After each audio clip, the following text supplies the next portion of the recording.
Tensions were high outside a downtown Toronto hotel tonight as anti-government protesters clashed with those attending the annual Eritrean Cultural Festival. Hundreds of protesters swarmed the entrance of the Sheridan Centre Toronto Hotel on Queen West, attempting to block access to the event being held inside. Dozens of police officers were deployed to the area in an attempt to keep the peace, resulting in several altercations throughout the night. Protesters say the proceeds of the three-day annual festival benefits the Eritrean government, a controversial regime accused of several human rights abuses.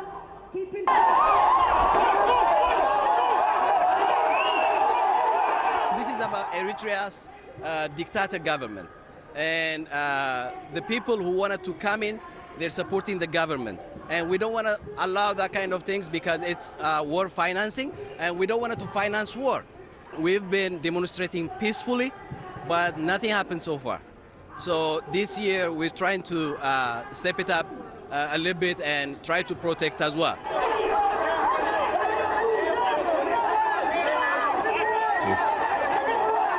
We have right to do our festival here perfectly, peacefully, all right?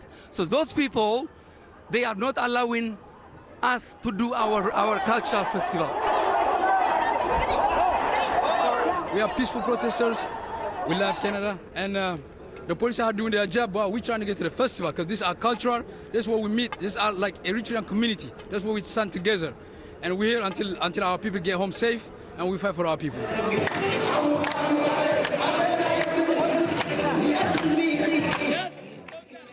It comes on the heels of another violent protest at Earls Court Park on Saturday that left almost a dozen people with various injuries. Melissa Nakovali joins us with more. What was a peaceful community event turned chaotic after violence erupted twice at Festival Atria Saturday morning and again in the evening. Witnesses tell me people, including women, were being hit and harassed at the family event, some running away for safety. According to police, 8 people have non-life-threatening injuries, while 1 person has serious injuries after being stabbed.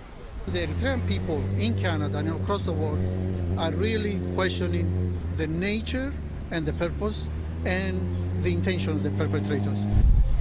The festival had been billed as a sports and cultural event scheduled to run for 2 days.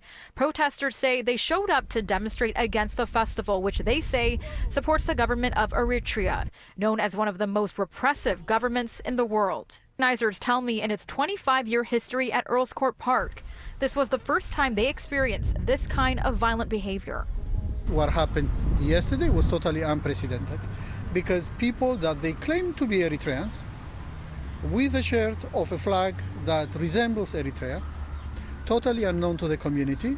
Late last night, the city pulled the plug on the event, which was scheduled to continue Sunday, revoking the festival permit, releasing a statement saying the city does not tolerate or condone violence of any kind and is committed to providing a safe and welcome environment for all who use or visit city parks. Today, a small group gathered at the park regardless. One person expressing her frustration with the city canceling the event after driving to Toronto from Ottawa. She says she feels city officials took the side of those that caused a disruption to begin with. We celebrate almost 30 years for this festival. This is the one we have to find our friends, our all the friends to show our culture for our children. So very disappointed.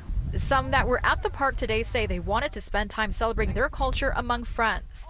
They say they don't want Saturday's incident to take away from what has always been something they've enjoyed. I don't know. To be honest, I'm just very scared because what the government they decided to close today is really scared me for the next year also. Event organizers say while they are thankful for the police response and even seeing them at the park today, they feel more could have been done to help keep the peace. They could have responded earlier. They need to build some knowledge. We have many African communities. You cannot put perpetrator and victim in the same spot just because they all look the same. They have to build that knowledge and seek some expertise so that they do not victimize the victim.